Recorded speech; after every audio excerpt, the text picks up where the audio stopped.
The second year I was married to Chloe, Julian Croft hired a group of men to disrupt my father's funeral.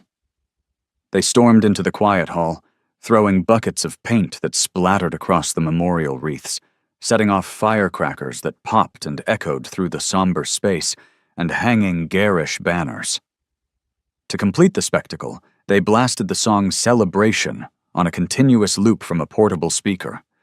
All of this chaos was because I, Chloe's legal husband, was considered an inconvenience to him and the vocal online community that believed they belonged together. At that very moment, Chloe and Julian were in the middle of a promotional tour for their latest movie premiere. During a press event, a reporter in the audience posed a question about regrets in love. Chloe turned her gaze toward her co-star, remaining silent. Julian's eyes, however, seemed to sparkle under the stage lights as he delivered one of the film's most memorable lines with perfect timing. "I'd love to hold your hand, but your wedding ring, it digs into me." It was a perfectly crafted moment, and the message was clear. I was the obstacle, the stone blocking the path of their supposed true love. This time, however, I was finally ready to step aside and reclaim my own life. I was trying to do my best to greet the friends and family who had come to pay their respects when my phone buzzed with a call from Chloe's assistant. "Mr. Vance," she said, her voice professionally apologetic. "Chloe asked me to tell you she's sorry. The studio insisted she attend the premiere tour at the very last minute. You know we can't afford to anger them. Please try to understand.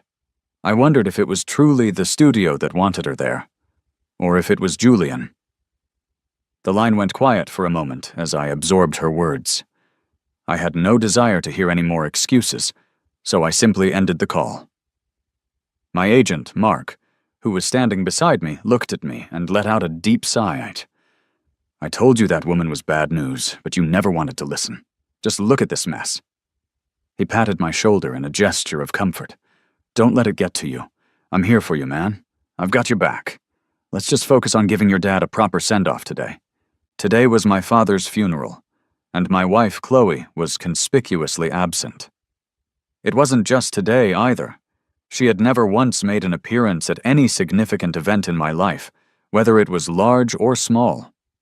I had been the one pursuing her relentlessly from the time I was 18, until I turned 28. Even with our names, Ethan Vance and Chloe, printed side by side on our marriage certificate. To her, I was still less important than a stray dog. When the mob of young men crashed the service, I simply froze in place. A crowd of people began screaming for me to die, then started splashing bright red paint all over the floral arrangements and wreaths. The scene rapidly devolved into complete chaos. A tightness seized my chest, my head began to spin, and I nearly fainted from the sheer force of my rage. Mark grabbed me just in time, shouting at the people around us, "Call the cops! Somebody call the cops! These people are insane!" I managed to steady myself enough to dial 911, my voice shaking uncontrollably as I spoke to the dispatcher. I felt so profoundly wronged that I couldn't stop myself from calling Chloe. The phone rang once before she bluntly declined the call. For a brief second, I felt as if a part of me was dying. The world around me became a spinning, noisy blur, and I felt utterly and completely alone.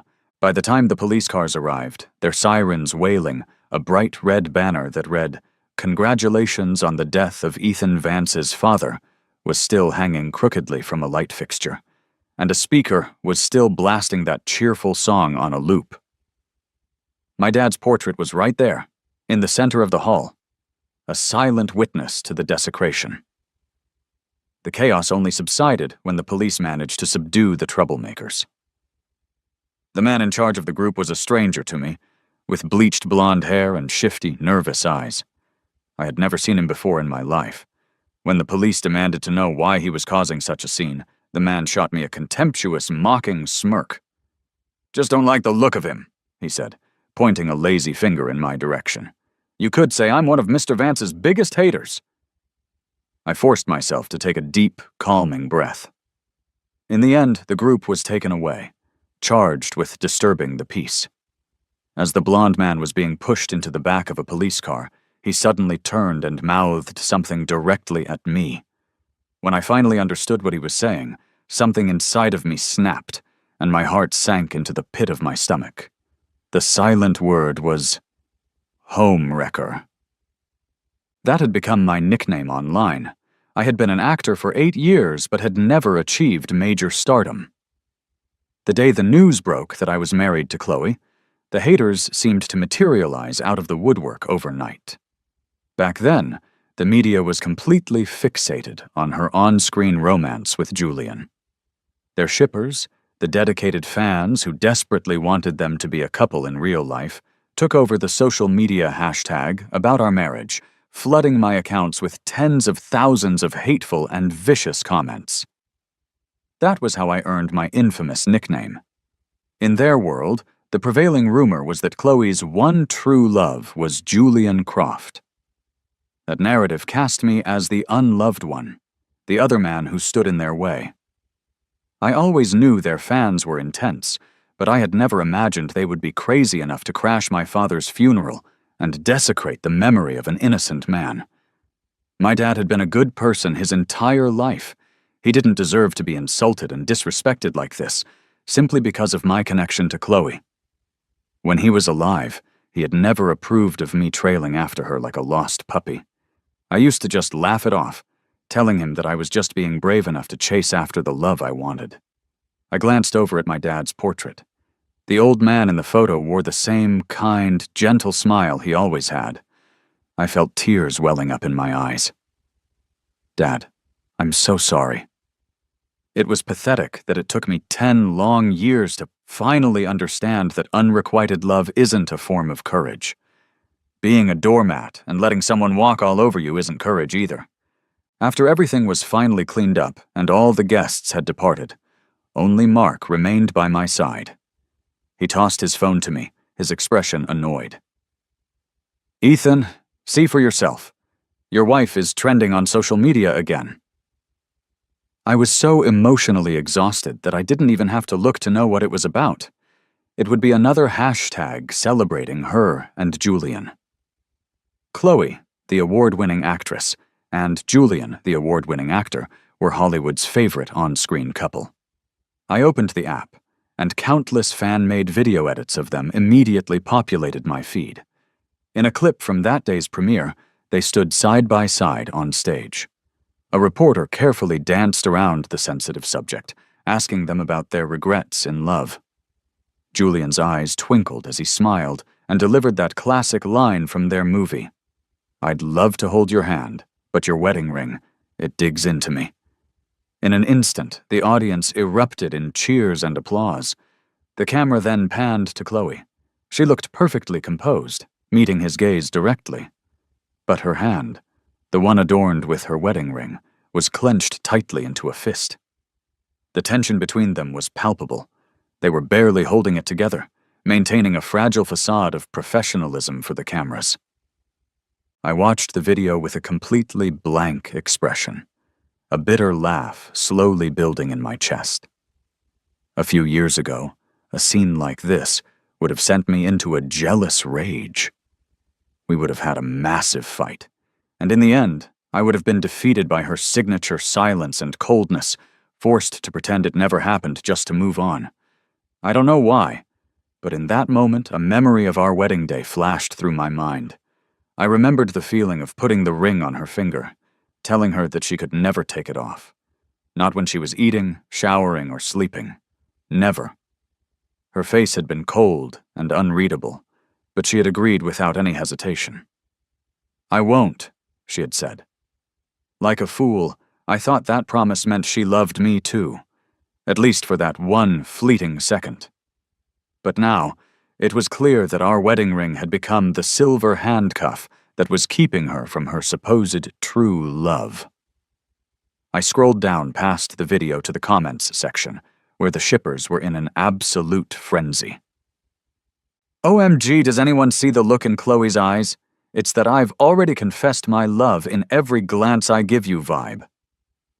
I'm crying, they're so perfect.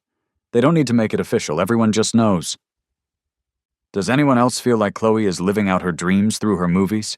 Julian is the leading man in every single one of her films. Replying to above, totally. They're both such classy people with high morals. They feel the love but keep it respectful. They can't be together in real life, so this is all they have. Then there was one stray comment that dared to challenge the narrative. Can't you guys just ship them in the movies? Shipping a married woman with someone else in real life is kinda weird. The replies were swift and unanimous in their condemnation. Ethan, log into your main account. Ooh, the morality police are here to judge us. So scary. Everyone was convinced that this public display was proof of their tragic, real-life love story. They were using the movie's script to publicly declare the love they couldn't otherwise express. Besides taking over the hashtag and their fan pages, the shippers had also left tens of thousands of comments on my own social media profiles. LMAO, so glad to see everyone is dragging you. You can't force love, so what if you managed to trap her into marriage? LOL. I was tired of reading it all. While Chloe was busy sharing the silver screen with Julian, their devoted fans were busy cyberbullying me and desecrating my father's funeral. I slipped the wedding ring off my finger and turned to Mark, my eyes dry but my voice cracking with emotion. I want a divorce. I was done being the third wheel in their epic, tragic love story. Mark stared at me for a second. Then a slow grin spread across his face. You finally come to your senses. He slammed his hand on the table, grinning. A divorce is the best thing you could do. It's what your dad would have wanted. Later that evening, when I got a call from Chloe's phone, I didn't expect Julian to be on the other end of the line. A clear, confident voice came through the receiver. Mr. Vance, Chloe's had a bit too much to drink. Could you come pick her up? I didn't have the energy to wonder how Julian knew Chloe's passcode. I just let out a bitter, humorless laugh. So I was supposed to host my father's funeral during the day, and then play the role of a designated driver for her at night? It suddenly hit me with stunning clarity just how much I had let her walk all over me for years. In the past, no matter how late it was, one call from one of her friends would have me rushing to carry a dead-drunk Chloe home from some party. But this was the first time Julian himself had ever called. Sure thing, send me the address, I said with a slight chuckle. Then, I calmly hung up the phone and turned it off completely. I walked over to the window, opened it, and lit a cigarette. I took a deep drag, the cold night air filling my lungs along with the smoke. Chloe had always hated the smell of cigarettes. The first time I had ever smoked was 10 years ago. I was only 18 when my dad was suddenly diagnosed with lung cancer. Chloe and I had just started trying to make it as actors, and I borrowed money from everyone I knew, but it wasn't even a tenth of what we needed for his expensive medical bills. A fairly well-known director approached me then and said that money wasn't an issue, but on one condition. I had to sleep with one of the film's investors. He had this slimy, evil grin on his face when he said it, his eyes narrowed to slits. The thought alone almost made me throw up. I sat up all night in the hospital waiting room, just staring into space. The little boy in the next bed, whose father was also sick, offered me a cigarette. Before the sun came up, I figured if I just closed my eyes tightly, I could probably keep myself from puking. I would do anything to save my dad. So I borrowed a lighter from the kid, planning to smoke it and then go meet the investor. Just as I exhaled the first ring of smoke, Chloe showed up out of nowhere. She slapped the cigarette out of my mouth, her eyes colder than I had ever seen them. Then, she tossed a bank card at my feet. Chloe said she had been cast in a big production and had received an advance on her salary. She sneered, "You don't have to debase yourself now." And just like that, on that day, I fell head over heels in love with Chloe. It sounds weird, right? Considering how she had just insulted me. But in a strange way, it made sense. She had saved my dad, and in doing so, she had also saved me. It felt only natural that I would fall for her. After that day, I became her loyal dog. If she told me to go east, I would never dare to go west. She said the sight of me smoking made her sick to her stomach, so I never touched a cigarette again. Until this year, when my dad's lung cancer came back with a vengeance. I had plenty of money this time, lots of it. But it was useless. When I got the call that he was in critical condition, I lit a cigarette, and I couldn't stop. My thoughts returned to the present. The city lights flickered in the night, blurred by the white smoke I exhaled. A gust of cold wind made me shiver. For the first time in a long time, I felt a strange sense of clarity. All these years, the love, the hate, it all felt like a long, hazy dream I was finally waking up from. I was curled up on the living room sofa, lost in thought. At 2 a.m, the old grandfather clock in the hall chimed twice, and the front door suddenly opened. Chloe switched on the entryway light, and her eyes immediately landed on the glowing red tip of the cigarette between my fingers. All she did was frown slightly. "Can't sleep?" she asked. I didn't say anything. I didn't get up to greet her like I always used to, wrapping my arms around her waist and murmuring her name. Chloe pinched the bridge of her nose, looking utterly exhausted. She walked over to me. "I'm sorry I couldn't be at Dad's funeral," she began.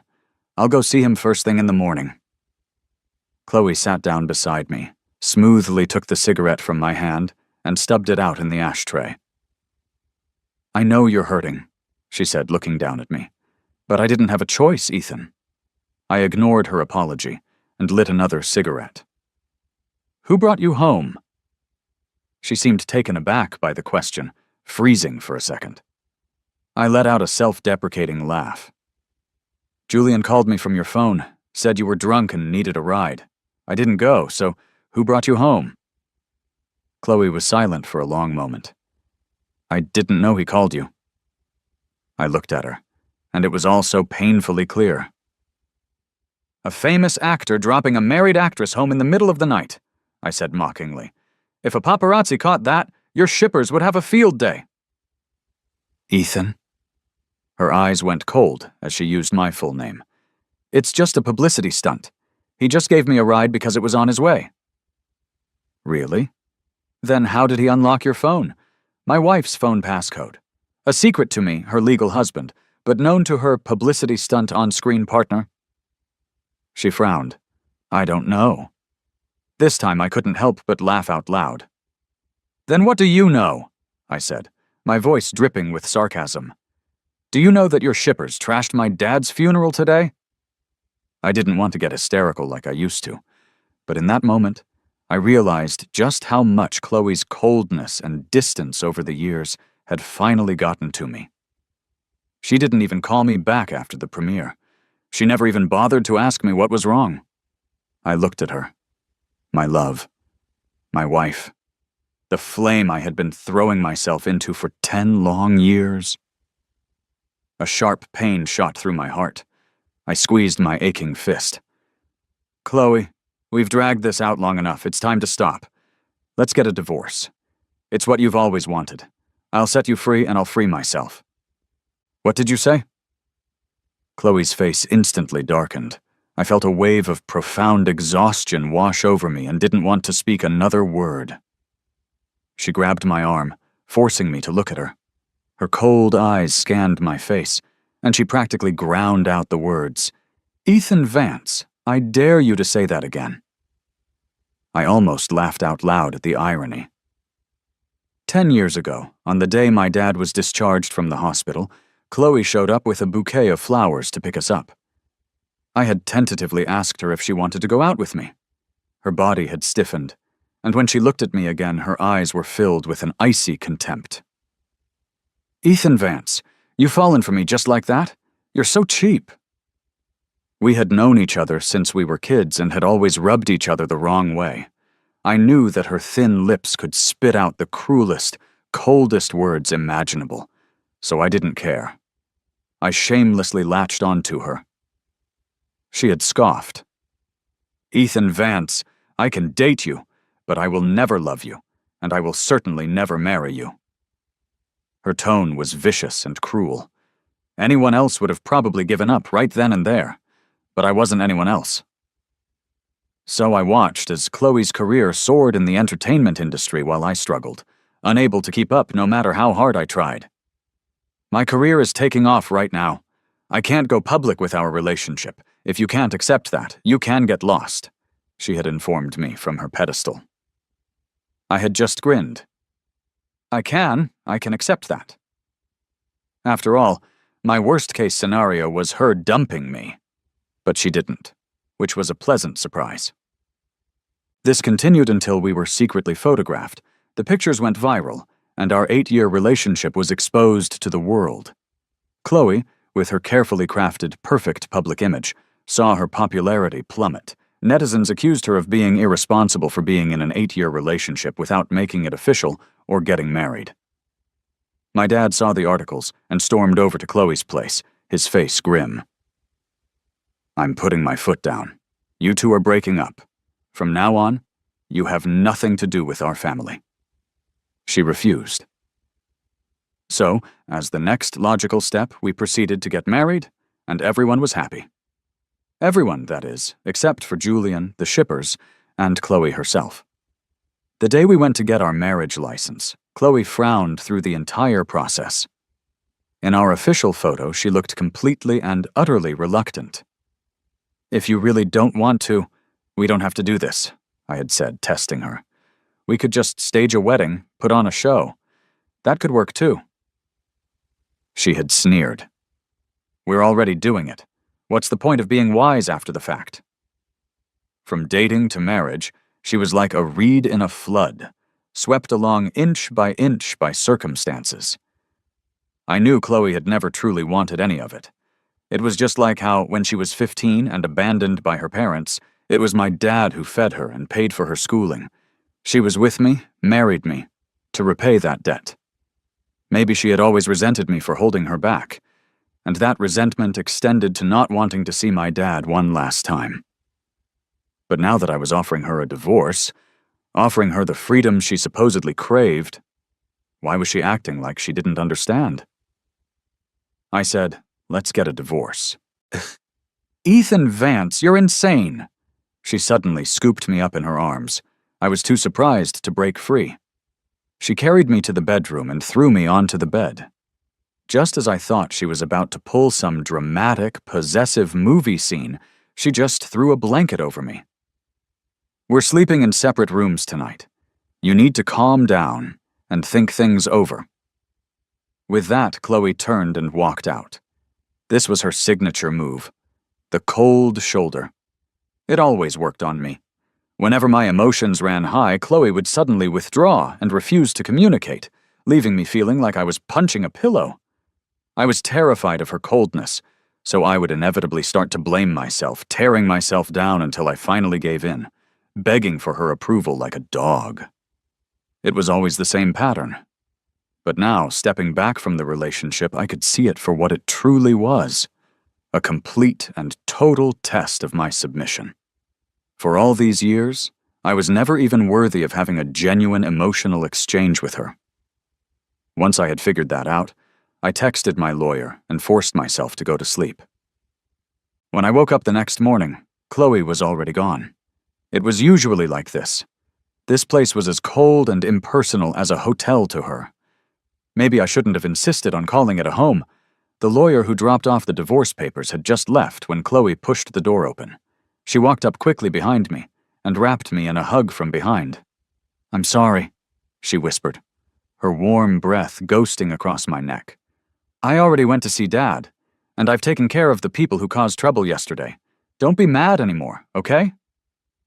I turned to look at her, putting an arm between us to create some space and forcing a smile. Is there anything else you want to say? Chloe looked at me, confused. She rarely used her connections to help me out. This was one of the very few times I could remember. The entertainment industry is a tough place, especially for an actor like me who got a late start. I was used to being given a hard time and looked down upon. Whenever I mentioned it to her, Chloe would just give me a half smile and say mockingly, "Ethan, everyone goes through that." Then she'd pat my head. "Don't be discouraged, okay? I'll be waiting for you at the top." Over time, everyone in the industry knew that the great Chloe kept a clear and deliberate distance from Hui. The people who judged you based on who you knew became more and more common. This time I clutched my phone and looked Chloe straight in the eye. "Don't tell me you don't know who was behind it." My phone was still open to the message from Mark. The trashing of my dad's funeral had ties to Julian Croft. I didn't know he hated me that much. He had covered his tracks well. There was no concrete evidence, but he had left just enough of a hint for me to know it was him. And until this very moment, Chloe was still covering for him. Her helping me out was really just her protecting him. Faced with the unspoken truth, Chloe's expression soured. I pushed her away. "Enough." I picked up the divorce papers from the table and threw them at her. "Chloe, I'm out." She picked the papers up off the floor. As she read through them, her face turned to ice. Chloe looked at me in disbelief. "Ethan Vance, stop being ridiculous. It's not what you think." I found it kind of funny. I watched her, waiting. "Then tell me, what is it?" "Without clear evidence, I can't just go around accusing my professional partner," she said impatiently, reaching for my hand. "If you're trying to use divorce to make me back down, Ethan, congratulations, it worked." She pulled me into a fierce hug, her voice laced with anger. "I'll cut back on my contact with him from now on. Are you satisfied?" I suddenly felt an overwhelming wave of sadness. So, all these years, she knew exactly what I wanted. She just never gave it to me. "Chloe, you're not thinking clearly right now," I said, pushing her away. "Let's separate for a while. You should really think about this." I threw her own words right back at her. As she watched me call a moving company, the anger on Chloe's face suddenly vanished.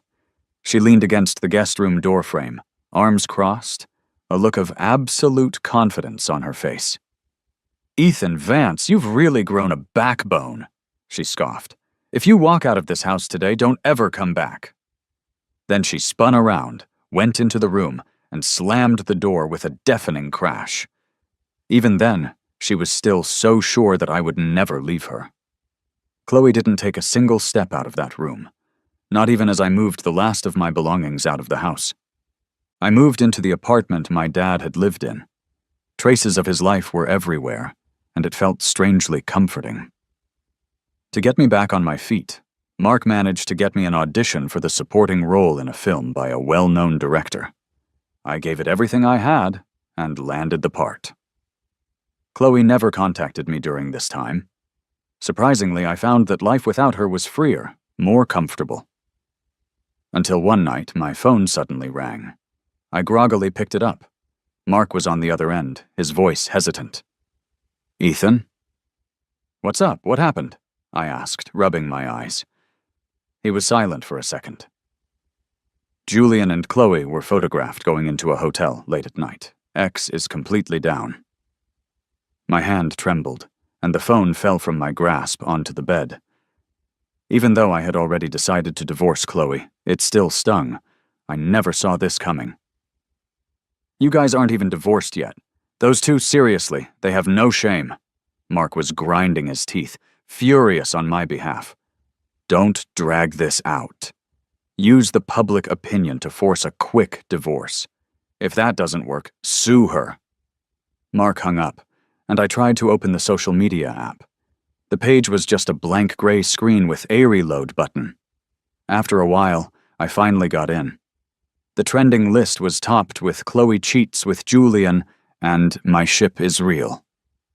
There had been similar rumors before, claiming Chloe was cheating on me with Julian, but most of it was just speculation without any real proof. Both of their teams would always issue statements immediately, a well-oiled machine of denials and clarifications. So the shippers had always called them soulmates, two classy people who felt the love but were too moral to ever cross the line. But they couldn't help but get carried away, saying that they'd done everything but sleep together. This time I clicked the hashtag, and saw a huge high-definition photo of Julian helping Chloe into a hotel. It was the kind of photo that's impossible to deny. The comment section was on fire, the shippers' celebration only enraged everyone else, and countless regular people jumped in to defend me. 8 years of a secret relationship, 2 years of marriage, all for this? When I thought about it, yeah, my life was pretty miserable. Both of their studios were strangely silent. Under the latest promotional post for their movie, the top comment was, "Why no denial? Is it because it's not a rumor?"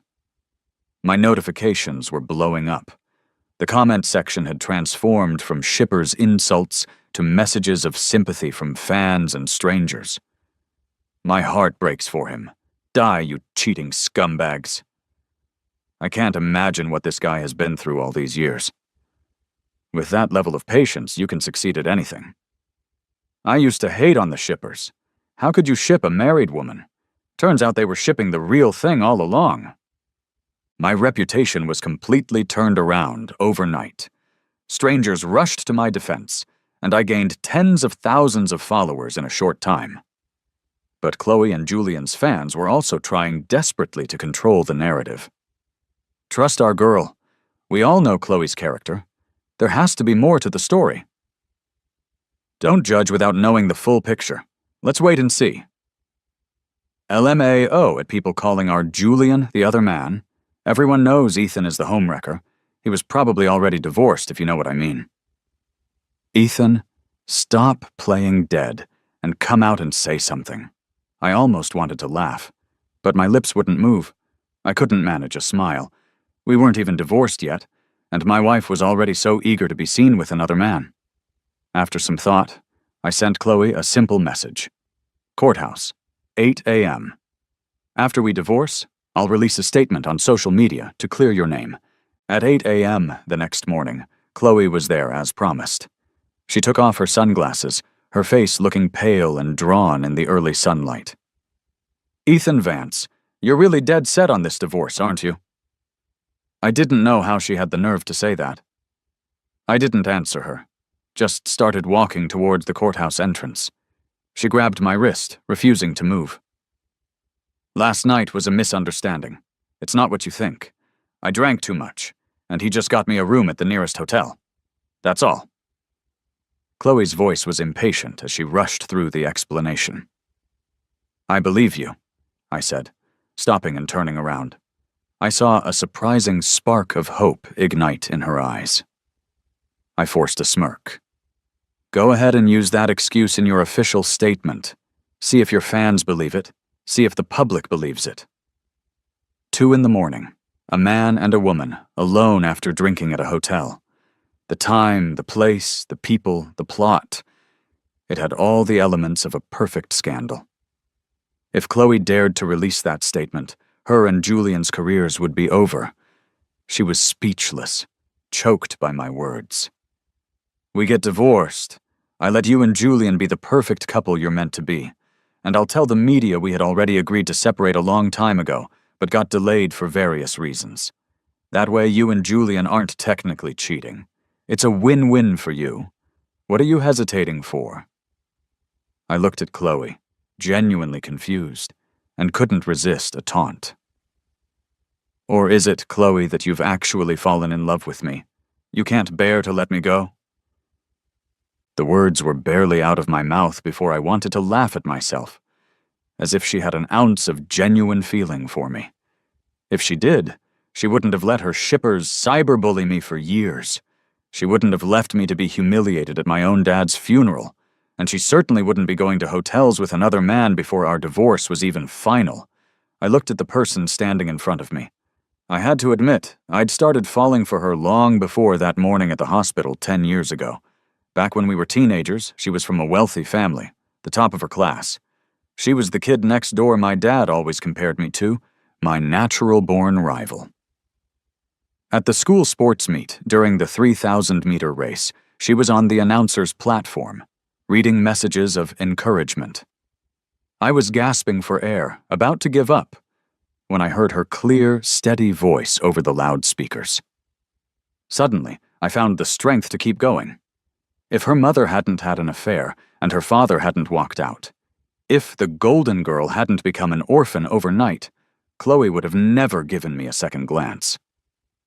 The day my dad invited her over for dinner after she hadn't eaten for 3 days, she finally noticed me.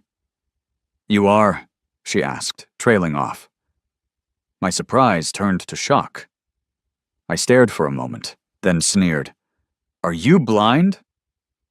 I sat right in front of her. By then, we'd been in the same class for 3 years. I refused to believe I was that unnoticeable. I preferred to think she was just that arrogant. From then on, we couldn't stand each other. But it turns out, I might not have been a star, but I wasn't a nobody either. I had worked my way up to where I am today. I had won awards, gained fans, and earned praise from critics. I was shining my own little light in my own corner of the world. It's just that from then until now, Chloe had never once truly seen me. All this time, she'd never really looked at me. I had worked for 10 years just for that one look. 10 years later, I had to admit to myself that I shouldn't have been so desperate for it. Looking at her now, a nasty thought crossed my mind. If you kneel and beg me, I might consider not divorcing you. She was stunned. As she stood there frozen, I laughed again. Just kidding. You could kowtow to me 10 times and it wouldn't make a difference. She laughed, a furious, bitter sound. Ethan Vance, you were the one who begged me to date you, begged me to marry you. Don't you regret this? No regrets, I said, my voice firm. After we filed the papers, Chloe looked at me coldly. There's a 1-month cooling-off period. If you change your mind, you can cancel it at any time. I smiled. Whoever backs out is a dog. Seeing that I was resolute, Chloe turned and left in a huff, getting into her car with a stony expression. I just stood there on the courthouse steps for a long time. Suddenly, I felt like a chain that had bound me for 10 years had just vanished. The sun was so bright. I drafted a statement explaining that Chloe and I had planned to divorce a while ago, but had been delayed for various reasons, and that we had recently filed the paperwork. Then I posted it on my social media. Soon after, both of our studios released simple, vague clarifications, stating they were just friends. This move helped Chloe win back some public favor. Some people figured she wasn't technically cheating since our relationship was already over. Others still thought she and Julian were scum, who had definitely been hooking up for a while, and there was plenty of evidence to support that theory. I closed my social media apps, done with all the drama. I had done more than enough, but with Julian, I wasn't finished. No matter what, for disturbing a dead man's peace, he had crossed a line, and so would I. I just didn't expect to see Chloe again so soon. The movie I'd been cast in started filming shortly after. On the first day on set, I discovered that the original leads had been replaced by Chloe and Julian. I was speechless. A director of this caliber couldn't possibly afford 2 A-list actors like them. It was almost funny, the lengths they would go to just to mess with me. The rest of the cast and crew seemed to sense the weird vibe, too. Everyone was unusually quiet. Only the director and the investors were grinning from ear to ear. After all, the 3 of us and our tangled relationships were a walking headline. The movie was already generating massive buzz without a single bit of promotion. Mark's face was grim. How can they be such assholes? But at this point, it was too late to back out. It is what it is, I told him calmly. But seeing the 2 of them laughing and joking in front of me was still unsettling. Especially the way Chloe would sneak casual glances at me, and how Julian would size me up from time to time. The director said my scenes with Julian would be filmed later. By the time it was my turn, it was already late, and everyone was visibly exhausted. For this scene, my character had to go through several layers of complex emotion, and I had spent all night preparing. Facing Julian on set for the first time, he looked down at me with a condescending smile. "Mr. Vance, a pleasure to work with you." The shoot went smoothly at first. I could hear people around me praising my performance, and I couldn't help but smile a little to myself. Even opposite an award-winning superstar like Julian, I held my own and matched his energy perfectly. The director beamed and called, "Cut!" But just as he was about to move on to the next setup, Julian stopped him. Everyone was confused. He pointed at me. "I think Mr. Vance still has room for improvement in that last take. Wouldn't you all agree?" Julian blinked, his handsome face looking gentle and harmless, but no one on set dared to disagree with him. People exchanged nervous glances. I took a breath, forced a smile, and said, "Let's do it again then." So we did it again, and again, take after grueling take, over and over. By the time it was early morning, the crew was muttering complaints under their breath. The director finally spoke up, tentatively suggesting, "Maybe we should call it a day?" Julian strode over to the director and casually reviewed the footage on the monitor. After a few seconds of thought, he said, "I think my performance was best in the first take. Let's just use that one." And with that, he walked off. After the crowd dispersed, my assistant ran up to me, fuming. "He did that on purpose." Her lip trembled. "I'm so angry for you." While I was waiting for my car, I saw a familiar figure walking toward me. It was Chloe. She stood in front of me, her hands in her pockets, silent for a long moment. "What is it?" I asked. I knew Chloe had been in the crowd, just watching, while Julian was giving me a hard time. Without the filter of love, the thought that the person I had adored for 10 years was actually like this made me feel sick. She didn't say anything, so I turned to leave with my assistant. As I passed her, she suddenly grabbed my arm. "Ethan, I can get back at him for you," she said, pausing for effect. "All you have to do is give in." Before I could speak, my assistant, unable to stand it anymore, slapped her hand away. She sneered. "Chloe, you need to have some shame. I don't believe for a second you didn't have a hand in what happened today. Guess what? Once he was out from under your thumb, he realized it wasn't even raining." Chloe's face went pale, her lips pressed into a thin line as she stubbornly waited for my answer. I gathered my patience and told her, slowly and clearly, "Stay away from me. You make me sick." She staggered slightly, as if she couldn't believe those words came from my mouth. Finally, her lips trembled. "I'm sorry. I won't let him give you a hard time again." That's all I heard. The rest of her words were carried away by the wind. After that, Julian really did stop bothering me. Except for our scenes together, I stayed as far away from both of them as possible. A few times, Chloe tried to talk to me, but I always managed to avoid her. Going from husband and wife to strangers wasn't as hard as I thought it would be. The day our divorce was finalized was also the last day of filming. At the wrap party that night, everyone was busy fawning over the two leads. After a few drinks, Chloe sat there restlessly, rubbing the rim of her glass, clearly impatient, especially when her gaze swept over to me. Julian was flushed, a little drunk. He reached out to grab her sleeve, his voice a little whiny. "Chloe, I'm drunk. Will you take me home?" She paused, her eyes instinctively flicking toward me. I was sitting in a corner, sipping my drink, not saying a word. I didn't even look in her direction. The entertainment industry is full of people who know which way the wind blows.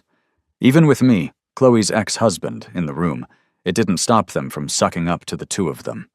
One person, emboldened by alcohol, even blurted out, "Are we going to be hearing wedding bells soon?" My expression didn't change. But Chloe, apparently not getting the reaction she wanted from me, turned cold. She irritably shook off Julian's hand. "If you're drunk, call a car. I'm not your driver." The smiles on everyone's faces froze. The hazy look in Julian's eyes sharpened, and the color drained from his face. He was used to being the center of attention, coddled and adored. When had he ever been publicly humiliated like this? But because it was Chloe, he couldn't lash out. Tears welled in his eyes. Julian gritted his teeth, downed his drink in one gulp. "Excuse me?" He grabbed his bag and, ignoring everyone, turned to leave. I glanced at my watch. It was about time. As luck would have it, before he could even get out of sight, the door swung open, and a group of police officers walked in, flashing their badges. "Mr. Julian Croft, please come with us for questioning." It happened so fast. Everyone was stunned. Julian froze in place. The director knocked over a glass, which shattered with a loud crash. Someone stepped forward. "Is there some kind of mistake?" Of all the people there, the director looked the most horrified. The movie had just wrapped. It hadn't even been submitted for review yet. If his leading man became a criminal, he'd be ruined. He'd lose everything. No matter what anyone said or thought, after a few minutes of chaos, Julian was taken away. The wrap party ended in disarray. Walking out of the hotel, I felt great. I lit a cigarette, enjoying the cool night breeze. Chloe caught up to me from behind, looking like she wanted to say something, but she didn't say anything. She just took off her jacket and draped it over my shoulders. "Do you hate me?" I asked her. She didn't seem to understand. "What?" I stopped walking and tucked a stray strand of her hair behind her ear. "For wasting so many years of your life, or for being about to destroy your beloved. Do you hate me?" Chloe shook her head and opened her mouth as if to explain, but all she said was, "You should be the one who hates me. I'm so sorry for everything I put you through." I couldn't help but scoff. "At least you're self-aware." Looking at her lost, haunted eyes, I found it amusing. Smoke blew into my eyes, and they started to water. It stung. I coughed a couple of times. Chloe frantically tried to wipe my tears away and took the cigarette from my hand. I wiped my face and casually draped her jacket over her arm. "Let's go. Some things, like smoke in the wind, just disappear." Julian Croft was brought in on suspicion of inciting public disturbance. He wasn't some saint to have climbed so high in the entertainment industry. It wasn't just me. Other actors who had crossed him had all suffered at his hands in one way or another. He cultivated a harmless, innocent public persona, but behind the scenes, his methods were dirty. He even had a crew of people who did his dirty work for him. Trashing my dad's funeral was just one of many things. When you do enough bad things, no matter how well you clean up, you'll always leave a trace. I had someone gather all the evidence and secretly sent it to one of his old rivals, a washed-up actor whose face he had ruined, forcing him to quit the industry. As expected, the actor immediately reported him. He also bought a ton of press. With Julian's level of fame, the moment he was arrested, gossip bloggers jumped on the story, blowing it up.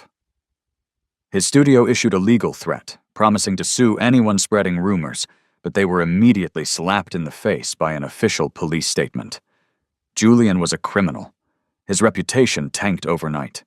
Massive numbers of fans turned on him, and the shippers vanished into thin air. All sorts of scandals started popping up like weeds. Bullying in high school, skipping college classes for filming, being a diva on set, sabotaging his rivals with smear campaigns. Even the story of how he deliberately gave me a hard time on set was leaked by a crew member. I and several other victims became objects of public sympathy. Chloe, who always loved being associated with Julian for publicity, didn't fare much better. Her public image collapsed, with only her most die-hard fans sticking by her. Her new movie was a box office bomb, and as an investor, she lost a fortune. She was dropped by several luxury brands, her TV show appearances were canceled, and for the foreseeable future, she was uncastable. It just goes to show, those who live by public opinion will die by public opinion. My only loss was that the movie I made with Julian would probably never be released. Looking at the countless scripts Mark sent over, I picked a few good ones and gave him a call. "After I finish these, I'm quitting. I'll have enough to retire, and I want to travel the world." Finally, I could live for myself again. Epilogue. Chloe's perspective. When I was a little girl, my dad used to tell me, "Chloe, you were born a princess. You'll get everything you ever want." And for a long time, He was right. In school, I barely had to try to get top grades. I inherited the best of my parents' looks, and I'd been getting love letters since I was a child. Over time, I really started to believe that I was special. Before I turned 15, I barely paid attention to anyone else in the world. My indifference and arrogance were seen as maturity by my teachers and aloofness by my classmates. They found all sorts of ways to attach beautiful words to my behavior. It was a strange existence, until one day the sky fell. That day, my mom brought home her lover's daughter. She was only a few months younger than me, ugly and bad at school, but she paraded in front of me with a malicious grin. "Sorry, your mom is my mom now. Oh wait, she was always my mom. You don't have a mom." I told her she was full of shit. It was the first time I had ever cursed. But she was right. My mom really didn't want me anymore. I couldn't understand why she would choose that ugly, stupid girl over me. Later, my dad looked at my face and said, "You look just like your mother. It's disgusting." Then he left, and I never came back. My dad didn't want me either, even though they had always said I looked more like him, that I was beautiful like him. That year, at 15, I suddenly realized I was special. Specially miserable. That was the year I learned to pay attention to other people. The first person I noticed was Mr. Vance from the next building. "You poor kid," he said. "Come eat at my place." The second person I noticed was Mr. Vance's son, Ethan Vance. He was so rude. The first time we met, he called me blind.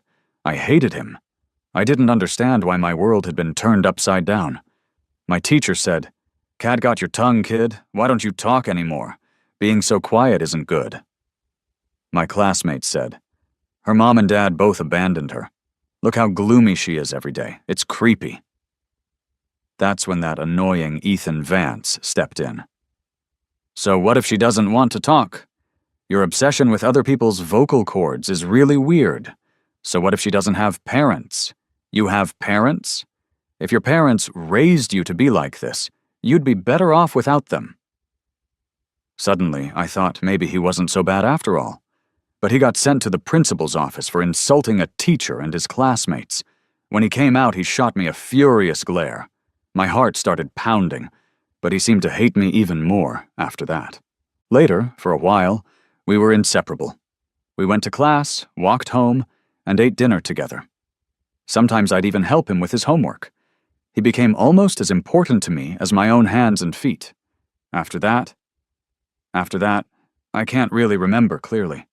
That was probably the most painful time of my life. I vaguely remember Ethan got a girlfriend. She was just as wild and chaotic as he was. He started skipping class, climbing over the school walls, and going to internet cafes. It gave his dad a huge headache. We didn't walk home together anymore. He didn't have time to stand up for me. While the teacher was yelling at me for my plummeting grades, he was passing notes to his girlfriend, asking what she wanted for lunch. While a group of girls cornered me in the bathroom and beat me up, he was at an internet cafe playing games with his girlfriend, the sound of his keyboard clattering away. I started to hate him. Why was he ignoring me? Why wasn't he protecting me anymore? I think he did try to check on me once, in a moment stolen from his romance. He asked about the bruises under my eyes. But by then, I had learned how to shut people up. "None of your business," I'd snapped. So we drifted apart. Until after graduation, he didn't get into college and insisted on following his girlfriend to the big city to try and make it. His dad said he was heartless, abandoning his old man for a girl. Ethan just laughed, and then he cried, saying that once he made it big, he'd bring both his dad and me over. He hugged me at the train station before he left. It felt so strange. Then he walked away without looking back. 2 months into my freshman year of college, I got a call from his dad. He told me Ethan's girlfriend couldn't take it anymore. A month ago, she had stolen his wallet and run off. He was too embarrassed to tell anyone, so he'd been struggling alone, penniless, for a month. When he couldn't take it anymore, he finally called his dad for help. That day, I took an overnight train to find him. He was filthy, like a homeless person. In that moment, I was furious. So angry my heart ached. I coldly yelled at him for being so pathetic, for letting some trashy person reduce him to this. He covered his face and cried, repeating my words. I'm so pathetic. That night, I decided to drop out of college and build a life with him. The memories after that are a blur. His dad got cancer and was in the hospital. The bills were enormous. Ethan suddenly came to me and said, "There's this older woman. She said if I sleep with her, she'll pay for my dad's medical bills." I was speechless. I couldn't tell him no, but I couldn't tell him to do it either. In that moment, I hated something fiercely. Maybe I hated how powerless I was. But my anger twisted my words, and all that came out was a mocking, "You're so pathetic." He opened his mouth, then looked down and walked away. I shouldn't have said that. Later, I managed to earn the money for his dad's treatment. The look in Ethan's eyes that day was so bright, sparkling. He was kind of adorable. I swore to myself that I would make a lot of money. Then he said he wanted to date me, but he never said he loved me. Later, I became famous. The publicity stunts with a famous actor made me a lot of money. Ethan started to get jealous and bitter. He finally became like me, like I was during all those years of silent hysteria. I loved seeing him act like a madman.